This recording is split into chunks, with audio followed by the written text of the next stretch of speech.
전에 다 같이 성경을 높이 드시고 또는 핸드폰을 성경에 보시면 핸드폰을 높이 드시고 믿음으로 같이 고백하시겠습니다. 주의 말씀은 내 인생의 빛입니다. 주의 말씀은 내 삶을 변화시키는 능력입니다. 주의 말씀에 내 마음의 문을 엽니다. 듣고 깨닫고 말씀대로 살겠습니다. 아멘. 저는 기도해 주신 덕분에 어저께 밤 10시 반 정도, 10시 40분 정도에 무사히 잘 도착했습니다. 일반적으로 1시간 정도 연착을 하는데 어저께는 정시에 도착을 해서 오늘 아침에 그나마 편안하게 이렇게 올 수 있었던 것 같습니다. 근데 이번에는 다행히 감사하게도 사역을 하는 기간 동안 구름이 많이 껴 있어서 얼굴이 별로 안 타겠구나, 그렇게 제가 놀아서 안 탄 게 아닙니다.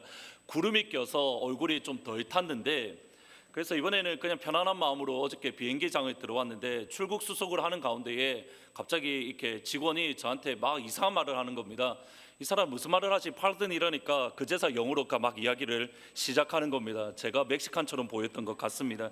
이렇게 사실 텍사스에 살 때도 그런 경험이 있었는데 저는 어저께 돌아왔지만 아직까지 선교팀은 오늘 내일까지 사역을 계속 진행을 합니다. 그리고 수요일 날 돌아오는데 돌아오는 시간까지 무사하게 또 평안한 가운데에 은혜 안에 잘 감당할 수 있도록 계속 기도해 주시기를 부탁드립니다.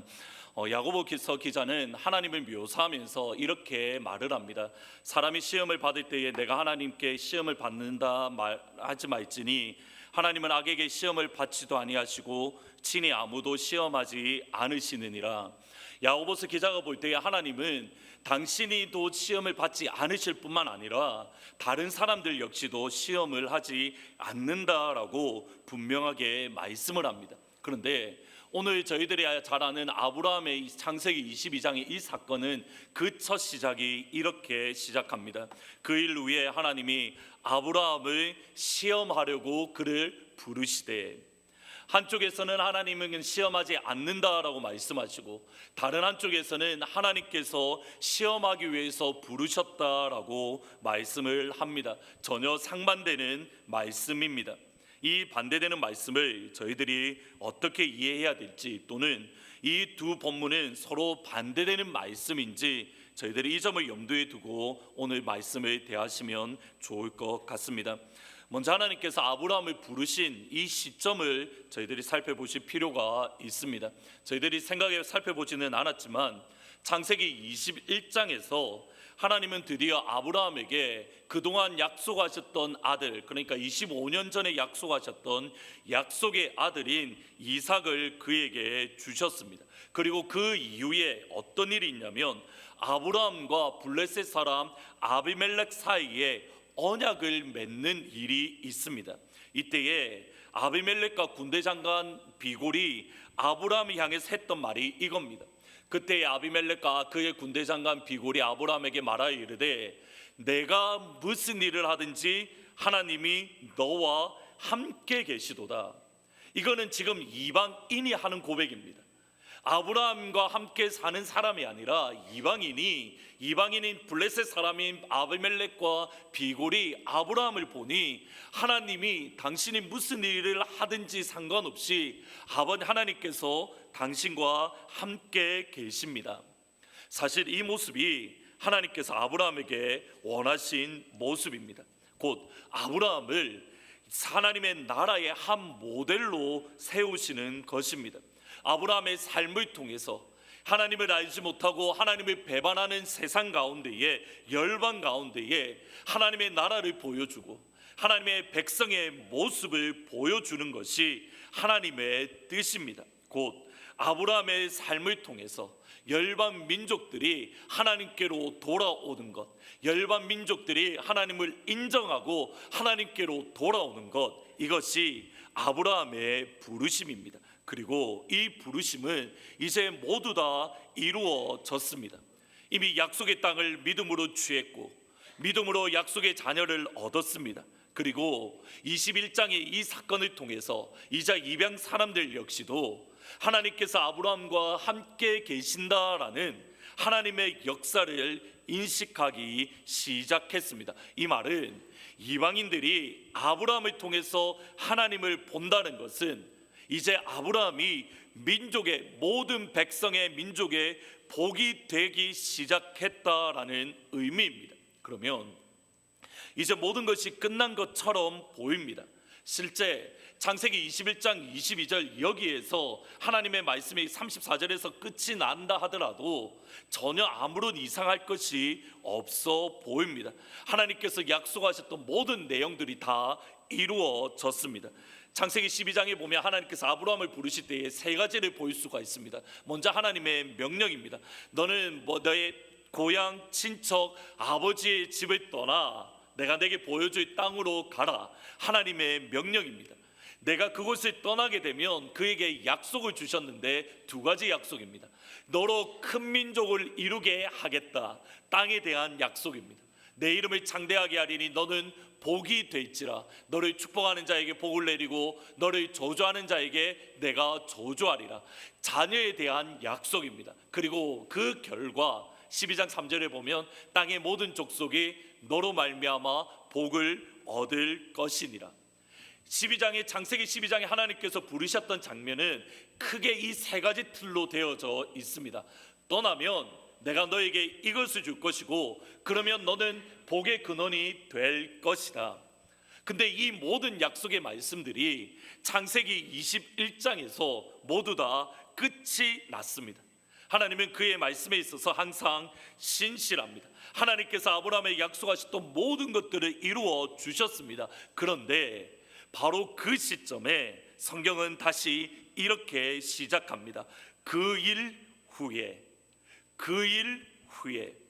모든 것이 끝났다라고 생각하는 그 순간에, 우리가 이제 평안하다라고 생각되어지는 그 시간에 이제 또 다른 새로운 시간들이, 새로운 모습들이 시작되어집니다.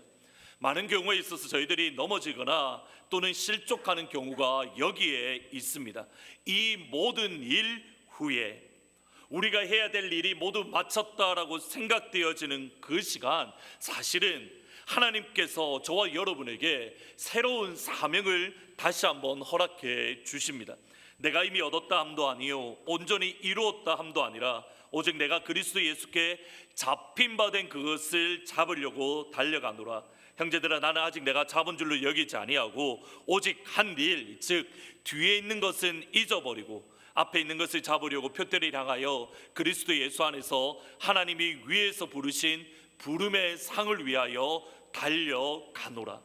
이것이 바울의 마지막 고백입니다.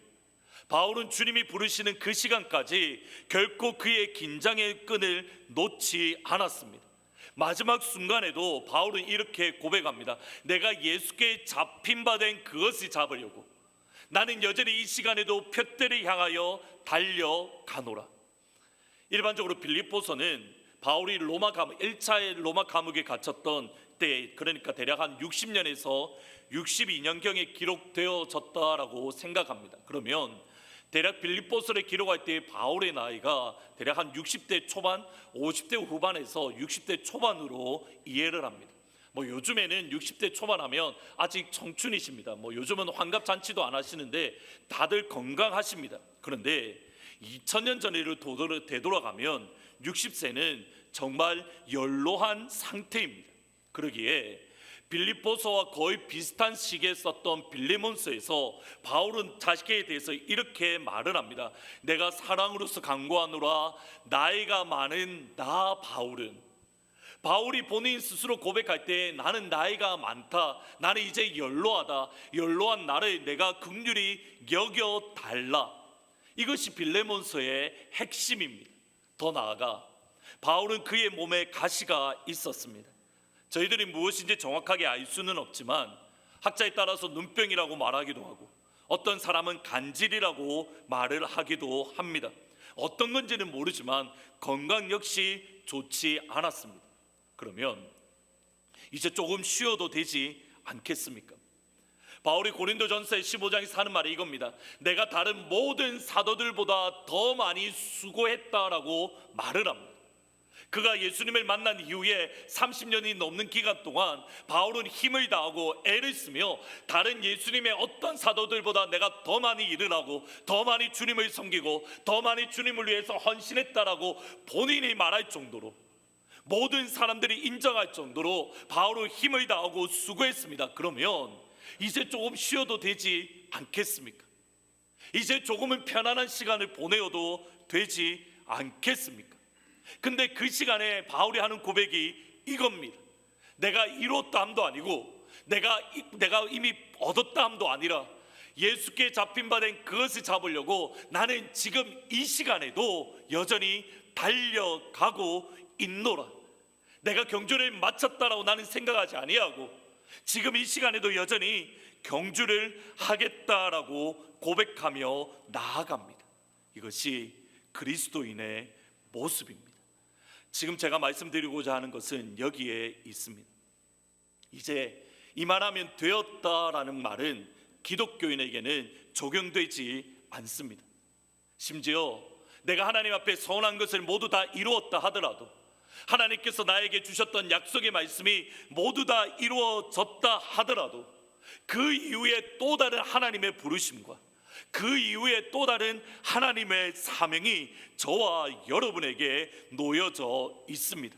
바울은 그가 죽는 순간까지, 하나님께서 부르시는 그 시간까지 복음 사역을 위해서 여전히 달려 나갔습니다. 아브라함에게 있어서 그것은 시험이었습니다. 아브라함에게 있어서 그것은 주님이 부르시는 마지막 순간까지 부르시는 믿음을 연단시키는 과정 가운데에 놓여져 있었습니다. 조나단 에드워즈와 함께 미국의 대부흥운동을 일으켰던 조지 휘필드라는 설교자는 있습니다. 이 사람이 얼마나 설교를 많이 했는지 일주일에 40시간 이상을 전도와 설교에 쏟았던 인물입니다. 마지막 이가 순교해서 하나님께서 부르실 때에도 설교하기 위해서 잠시 쉬고 있는데 피로에 지쳐서 하나님께서 그를 데려가셨다라고 할 정도로 그가 하나님의 일에 충성을 다했던 사람입니다. 너무 건강이 안 좋으니까 어떤 사람이 이제 건강 좀 조심하시라고 권면을 했다라고 합니다. 이때 조지 휘피드가 했던 고백이 이겁니다. 나는 녹슬어서 없어지기보다는 닳아서 없어지고 싶습니다. 나는 하나님 앞에 녹슬어서 사라지는 것보다는 하나님께 쓰임을 받아서 하나님의 사역을 감당하다가 닳아서 없어지고 싶습니다. 과연 이 말이 오늘 저와 여러분에게 어떻게 다가오십니까? 우리는 어느 순간에 이만하면 되었다라는 유혹에 빠지기가 쉽습니다. 어느 순간 우리는 과거의 시간에 살기가 쉽습니다. 그러나 하나님은 미래를 향하여 살아가라고 이야기를 하십니다. 젊은 사람이든 학생이든 상관없이 성경에 보면 마지막 날에 분명히 이렇게 말합니다. 아비들은 꿈을 꿀 것이며, 청년들에게만 하나님이 비전을 주신다라고 약속하지 아니하시고, 젊은 사람들만 하나님이 부르신다 약속하지 아니하시고, 아비들도 마지막 날에 성령이 임하면 꿈을 꾸리라라고 하나님께서 약속의 말씀을 주셨습니다. 여러분, 하나님께서 이 시간 여러분에게 꿈을 주시기를 예수님의 이름으로 축복합니다. 우리의 나이와 상관없이, 세상에는 우리가 세상 직업에는 은퇴했을지 몰라도 하나님의 나라라는 큰 그림에 있어서는 은퇴라는 단어는 결코 있을 수 없습니다. 저는 이 자리에 계신 모든 성도님들께서 마지막에 조지 휘피드처럼 이 고백을 할 수 있기를 예수님의 이름으로 축복합니다. 나는 녹슬어 없어지기보다는 나는 닳아서 없어지고 싶습니다. 녹슬어서 없어지기보다는 닳아서 없어지고 싶습니다. 이것이 이 자리에 모인 모든 성도님들의 믿음 고백이 되시기를 예수님의 이름으로 축복합니다. 사실 하나님께서 아브라함에게 주신 명령은 대단히 간단합니다. 그의 아들 이삭을 하나님께서 지정하신 곳 모리아 산에 번제로 드리는 것입니다. 한번 2절 말씀을 같이 읽어 보시겠습니다. 여호와께서 이르시되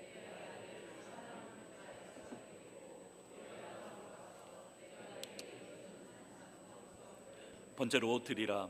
하나님의 이 약속의 이 말씀 속에서, 아브라함에게 주신 말씀 속에서 대단히 강조되고 있는 표현이 있습니다. 그것은 아브라함의 아들 이삭을 향한 말입니다.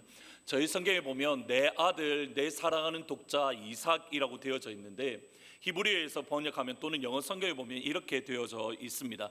Your son, your only son, whom you love, Isaac. 대단히 강조되고 있는 바늘이 이겁니다. 너의 아들, 너의 독자, 내가 사랑하는 사람 이삭. 하나님께서는 아브라함에게 이삭을 대단히 강조하고 계십니다. 하나님은 분명히 알고 계셨습니다. 아브라함에게 있어서 이삭이 얼마나 사랑스럽고 존귀한 존재인지 분명히 아셨습니다. 그리고 그 아들 이삭을 완전히 불로 태워서 드리는 번제로 드리라고 명령하십니다. 저희들은 쉽게 짐작할 수가 있습니다. 어쩌면 아브라함이 하나님보다 이삭을 더 사랑했기 때문에 하나님께서 마지막 시험을 주셨다라고 짐작할 수가 있습니다. 그런데 한번 아브라함의 입장에서 생각을 해보실 필요가 있습니다. 이삭이라는 존재는 하나님께서 주신 마지막 선물입니다. 더 나아가 이삭은 하나님께서 아브라함에게 주신 기쁨이고 은혜이고 약속의 성취입니다. 당연히 사랑하는 것이 당연합니다. 잘못된 것이 전혀 없습니다. 하나님께서 주신 선물, 하나님께서 주신 약속을 누리는 것, 여기에는 전혀 문제가 없습니다. 그런데 하나님은 그 이삭을, 아버지께서 주셨던 그 약속의 성취를 하나님께서는 이삭을 바치라라고 명령을 주십니다. 분명히 아브라함 입장에서 어리둥절했을 것 같습니다. 줄 때는 언제이고 다시 바치라고 하십니까? 라고, 그것도 불로 태워드리는, 그냥 일반 사람이 보기에도 잔인할 정도인 그것을 하나님께서는 요구하고 계십니다.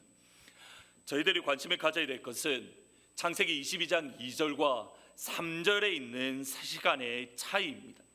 2절에서 하나님은 이삭을 번제로 바치라고 말씀을 합니다. 그리고 3절에서 아브라함은 아침에 일찍이 일어나 두 종과 함께 길을 떠납니다. 아브라함은 그 어느 누구에게도 조언을 구하지 않습니다. 심지어 그의 아내인 사라에게도 아무런 말을 하지 않습니다. 왜입니까? 이 시점에 있어서, 창세기 22장의 이 시점에 있어서 아브라함은 사람의 말에 귀를 기울이지 않고 하나님의 말씀에만 귀를 기울이도록 철저하게 훈련을 받았기 때문입니다. 15장 17장 5절에 보면 이런 말씀이 있습니다. 이는 내가 너를 여러 민족의 아버지가 되게 함이라. 이거를 영어 성경을 보면 이렇게 번역합니다. For I have made you a father of many nations. 내가 너를 열방의 아버지로 너를 만들었다라고 말을 합니다. 근데 창세기 17장까지의 내용을 보시면 아브라함이 항상 믿음에 있어서 성공만 한 게 아닙니다. 순간순간 실패가 더 많았습니다. 넘어질 때가 많았습니다. 그의 사라를 자기의 누이라고 속이기도 하고, 많은 부분에 있어서 넘어졌던 부분들이 많이 놓여져 있었습니다. 그런데 아브라함은, 하나님께서는 그가 넘어지든 성공하든 상관없이 매 순간순간마다 아브라함을 열방의 아버지로 훈련시키고 계셨습니다. 물론 아브라함은 많은 실패를 경험했습니다. 오늘 읽으셨던 본문 직전에만 보더라도 여전히 다시 한번 자기 아내 사라를 누이라고 속이는 모습을 보였습니다. 그럼에도 하나님은 아브라함을 열방의 아버지, 복의 근원으로 만들어 가고 계셨습니다. 이 과정이 어느 정도 지났을 때에, 실패와 성공의 과정을 지났을 때에 아브라함은 어떤 상황 속에서도, 이해할 수 없는 시간 속에서도 하나님의 음성만 들을 수 있는 그러한 영적인 준비가 되어졌습니다. 기억하셔야 됩니다. 하나님은 여러분의 성공만을 사용하지 않으십니다.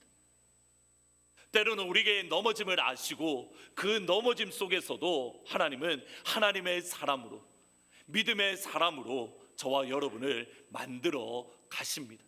그 말은 성공한 사람만 하나님이 기뻐하시는 게 아니라는 겁니다.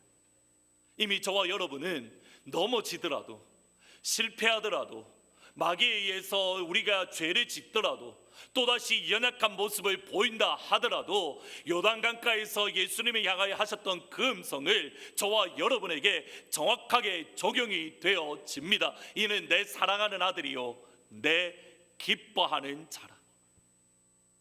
우리가 믿음으로써 이렇게 나아갈 때에만 주님의 음성이 들려지는 게 아닙니다. 아브라함처럼 두 번째 자기 아내 사라를 누이라고 속였던 그 시간조차도 하나님의 음성은 이겁니다. 이는 내 사랑하는 아들이요 내 기뻐하는 자라. 그러기에 우리가 주일마다 주님 앞에 나와 예배 드려야 할 이유는 여기에 있습니다. 실패할 때에는 마귀의 음성이 들리기가 쉽습니다. 네가 그러고도 하나님의 자녀냐고, 네가 그러고도 네가 하나님의 사랑하는 자녀라고 말할 수 있냐고. 천만의 말씀입니다. 그럼에도 불구하고 저와 여러분은 하나님의 사랑받는 자녀입니다. 여러분의 실패 때문에 낙심하지 마십시오. 그 실패 주님께서 안으시고 모든 것을 합력하여 선을 이루시는 하나님 아버지입니다. 우리의 넘어짐조차 아버지께서는 사용하십니다. 사실 하나님의 시험은 하나님의 속성 자체를 거스리는 일입니다. 신명기나 민수기서를 가만히 보시면 사람을 불태워서 제사 드리는 것 하나님이 가장 싫어하시는 내용입니다. 그런데 하나님께서는 이것을 명령을 하고 있습니다. 제가 보기에는 아브라함 역시 하나님의 이 마음, 하나님의 이 속성, 곧 사람을 번제로 드리는 것이 하나님 앞에 얼마나 죄악된 모습인지 아브라함조차 알고 있었던 것 같습니다. 아니, 몰랐다 하더라도 지금 현재 아브라함에게 주신 하나님의 명령은 너무 가혹한 것입니다. 그러면 아브라함은 어떻게 하나님의 명령에 순종할 수 있었습니까? 22장 8절 말씀을 같이 한번 읽어 보시겠습니다. 아브라함이 이르되 내 아들아,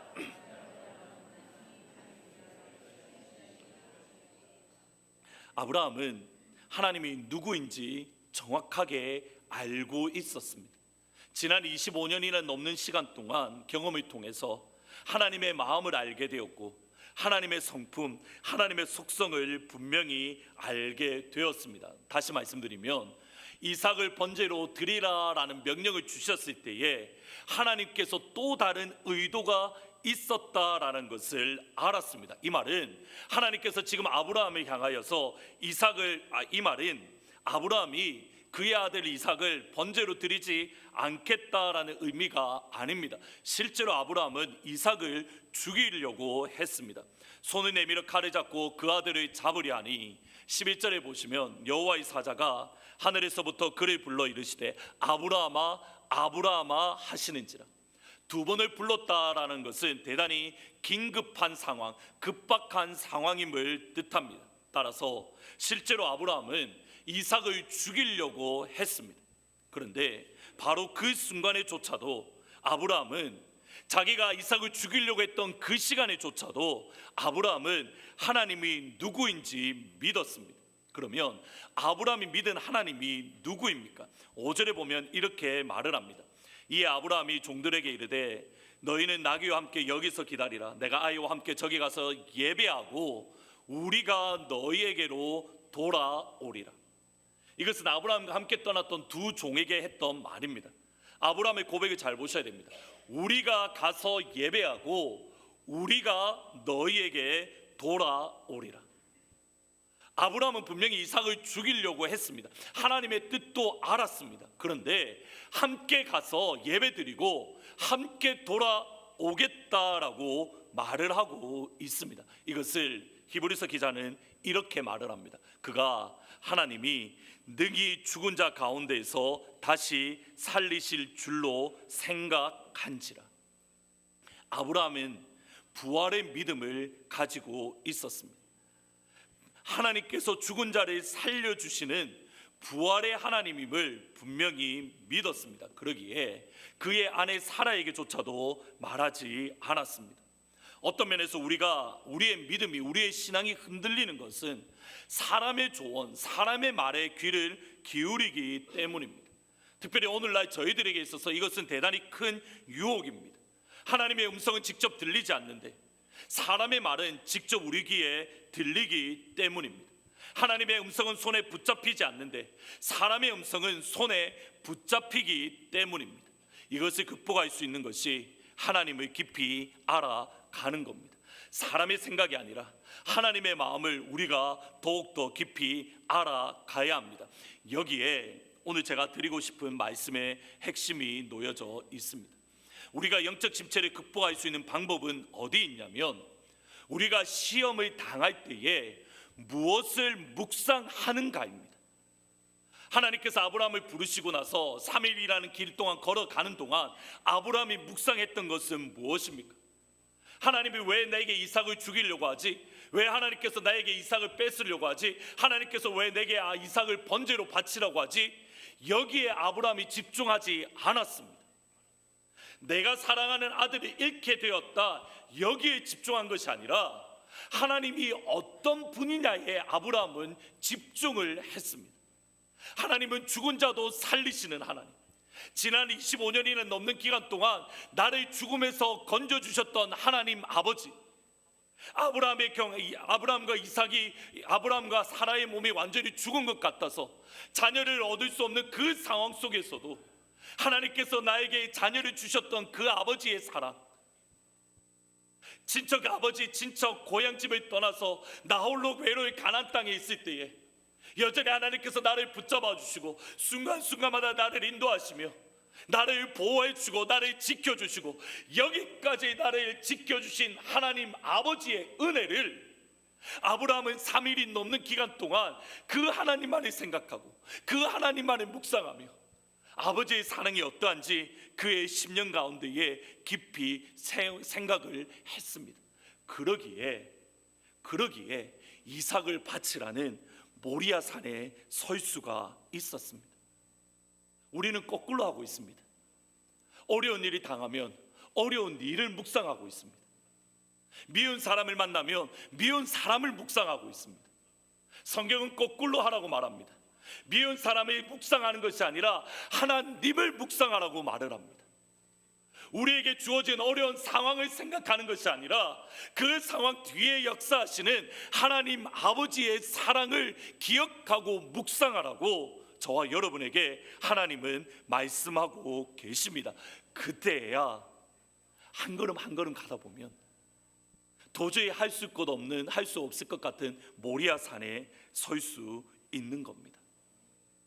야고보서 1장의 내용은 사람이 시험을 받을 때의 모습과 관련되어집니다. 저희들이 잘 아는 말씀처럼 너에게 지혜가 부족하거든 모든 사람에게 후히 주시고 꾸짖지 아니하시는 하나님께 구하라, 그리하면 너희에게 주시리라. 이 약속의 말씀을 하나님께서 주십니다. 근데 이것은 우리의 시험과 관련되어져 있습니다. 하나님께서 우리의 시험을 이길 길을 열어주신다라는 말씀입니다. 시험에 대해서 이야기하면서 마지막 결론 야고보서 1장 16절에 보면 내 사랑하는 형제들아 속지 말라라고 말을 합니다. 무엇을 속지 말라는 겁니까? 하나님께서는 무엇에 대해서 너희가 속지 말라고 하십니까? 1장 16절부터 18절 말씀을 한번 같이 읽어 보시겠습니다. 내 사랑하는 형제들아 속지 말라.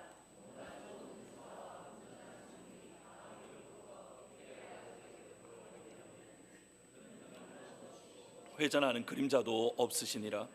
그가 피조물 중에 우리로 한 첫 열매가 되게 하시려고 자기의 뜻을 따라 진리의 말씀으로 우리를 낳으셨느니라. 아멘. 하나님은 어떤 하나님입니까?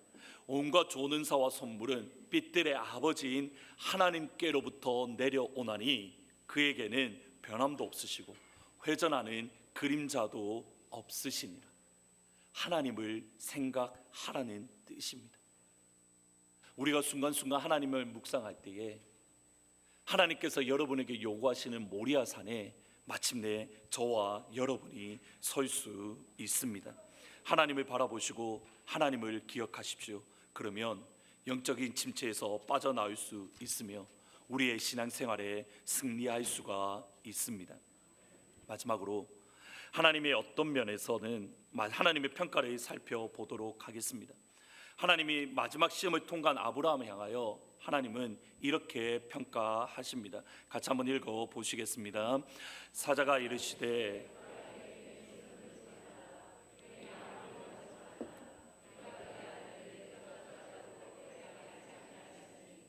내가 이제야 하나님을 경외하는 줄을 아노라. 아멘.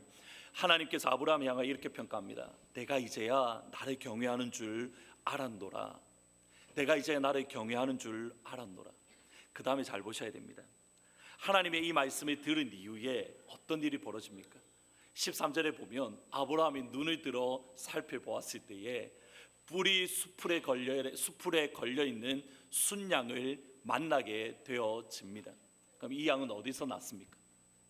아브라함이 모리아 산에 갔던 그 시간 이미 이 순양은 그곳에 놓여져 있었습니다.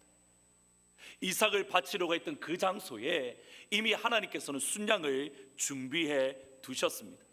아브라함의 눈에 보이지 않았을 뿐입니다. 여호와의 일에 여호와의 산에서 이미 준비가 되었습니다.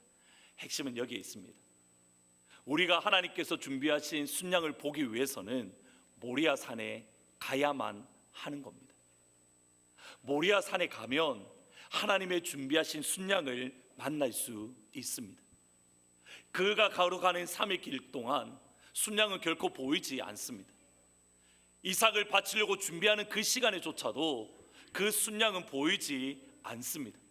그 아들을 죽이려고 했을 때, 아니 하나님의 마지막 평가, 내가 이제야 나를 사랑하는 줄 알았노라, 이 평가를 들은 이후에야 그 순양이 보이기 시작하는 겁니다. 완전한 순종을 한 이후에 그제서 그에게 하나님께서 준비하신 하나님의 손길이 보이는 겁니다. 이것이 하나님께서 그의 백성을 이끌어 가시는 방법입니다. 제가 가장 좋아하는 시편 말씀 중에 이런 말씀이 있습니다. 주의 길이 바다에 있었고 주의 고든 길이 큰 물에 있었으나 주의 발자취를 알 수 없었나이다. 출애굽할 때 이스라엘 백성들의 모습입니다. 좌우에는 계곡이 있고 뒤에서는 애국 군대가 쫓아옵니다. 앞에는 홍해라는 길이 막혀 있습니다. 누가 보더라도 진퇴양난, 피할 곳이 없습니다. 이러한 상황 가운데에 모세가 했던 고백이 이겁니다. 너희는 두려워하지 말고 가만히 서서 여호와께서 오늘 너희를 위하여 행하시는 구원을 보라. 여호와께서 너희를 위하여 싸우시리니 너희는 가만히 있을지니라. 근데 이 말씀 이후에 하나님께서 조금 화를 내시는 것처럼 보입니다. 여호와께서 모세에게 이르시되 너는 어찌하여 내게 부르짖느냐. 이스라엘 자손에게 명령하여 앞으로 나아가게 하고 지팡이를 들고 손을 바다 위로 내밀어 그것을 갈라지게 하라. 하나님의 길은 이미 홍해 바다에 놓여져 있었습니다. 언제 볼 수 있습니까? 앞으로 갈 때입니다. 그의 손을 앞으로 내밀어 한 걸음 내디르면 하나님께서 예비하신 길들이 보이기 시작하는 겁니다. 그 앞에 갔다고 보이는 게 아닙니다. 그 길을 향하여 한 발자국 내디드니 그제서 길이 보이기 시작하더라는 겁니다. 이것이 하나님께서 저와 여러분을 인도하시는 방법입니다. 하나님께서 여러분에게 어떤 것을 요구하실 때에 답을 미리 주시고 하시는 게 아닙니다.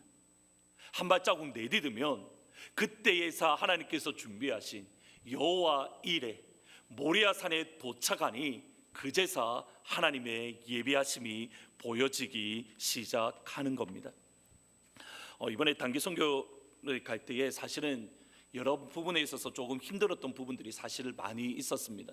아시다시피 원래 여름 때는 KM과 함께 EM에서 많이 가서 BBS도 하고 여러 사역들을 같이 하는데, 아시다시피 지금 EM이 트랜지션 기간이다 보니까 EM이랑 뉴스에 가는 아이들이 한 명도 없었습니다. 그래서 급하게 저와 켈리 전사님이 함께 가게 되었는데 이번에 가장 사실은 작게 가게 되었던 것 같습니다. 4명이 갔는데 사실은 가면서도 저 개인적으로 조금은 걱정이 있었습니다. 이번에 가서 어떤 사역을 어떻게 할까, 하나님께서 어떻게 이끌어 가실까, 사실은 많은 고민들이 없잖아 많이 있었습니다. 또 장로님께 김공훈 선교사님께서 이렇게 교회를 저희를 가셨던 교회가 어디냐면, 원래 100명, 2년 전에는 100명이 모이던 교회인데 멕시코에 100명이면 정말 대형 교회입니다. 뭐 미국에 1000명, 2000명 되는 교회인데 어떠한 일인지 제가 여쭤보진 않았는데 2년 전에 교회 문을 닫게 되었습니다. 그리고 2년 반 만에 지난달 중순에 다시 교회를 시작하게 되었는데 성도가 몇 명이냐면 5명이라고 합니다. 5명이 모여서 지금 예배를, 그러니까 뭐 목사님 부인, 그다음에 교회 성도 1명, 그다음에 이렇게 가족들 몇 명 이렇게 해서 5명이 예배를 드리는데, 이때까지 혹시 가신 분은 기억하시겠지만 그래도 가면 성도들 사람들이 한 30명, 40명, 몇십 명은 모여져 있었습니다. 그 말을 미리 듣고는 갔는데 가자 10시 반에 딱 도착을 해서 갔는데 몇 명이냐면 애는 1명 있고 어른 2명이 있는 겁니다. 이것도 사역을 이거는 또 이제 어떻게 해야 되나 알고는 갔지만 사실은 조금 마음이 처음에는 힘들었습니다. 그런데 어떤 일이 벌어진지 아십니까? 첫째 날 지나고 둘째 날 지나고 셋째 날 마지막 그 첫째 마을에 셋째 날까지 사역을 했는데 셋째 날 사역이 다 지나고 나니 어떤 마지막 목사님이 하는 고백이 뭐냐면 이 고백이었습니다.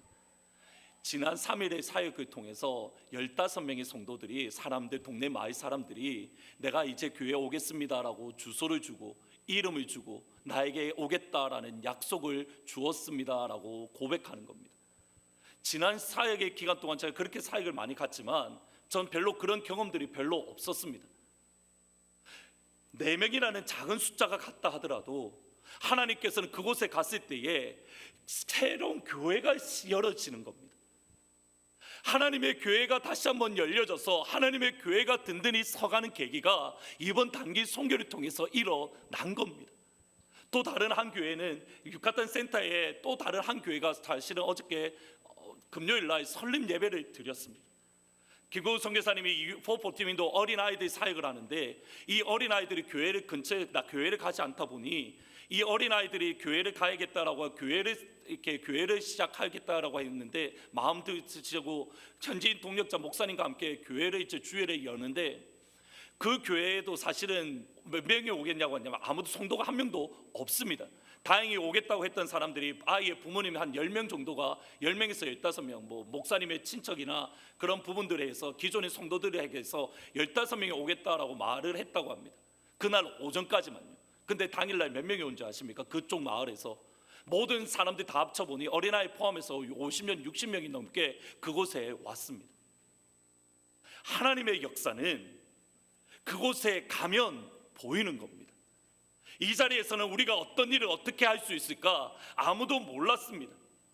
제가 지금까지 대학교 때부터 수많은 단기 선교를 갔지만 하나님의 교회가 세워진 단기 선교는 사실 이번이 처음입니다. 그것도 두 교회가 하나님의 은혜 안에서 세워졌습니다. 하나님의 뜻은 그 자리에 서면 보이는 겁니다. 하나님께서 우리에게 그냥 가라고 하지 아니하시고 여호와 이레의 하나님 이미 준비하시고 이미 계획하시고 이미 길을 열어놓으시고 하나님께서 저와 여러분이 향하여 그 자리에 서라고 말씀하시는 겁니다. 과연 여러분에게 모리아산은 어디에 있습니까? 모리아산으로 나아가시기를 주님의 이름으로 축복합니다. 그곳에 서면 하나님의 역사하심, 하나님의 인도하심을 분명히 볼 수 있을 줄 믿습니다. 그 은혜가 저와 여러분의 가득하기를 주의 이름으로 축복합니다. 말씀을 생각하시면서 주님의 시간에 다 같이 찬양 드리시겠습니다.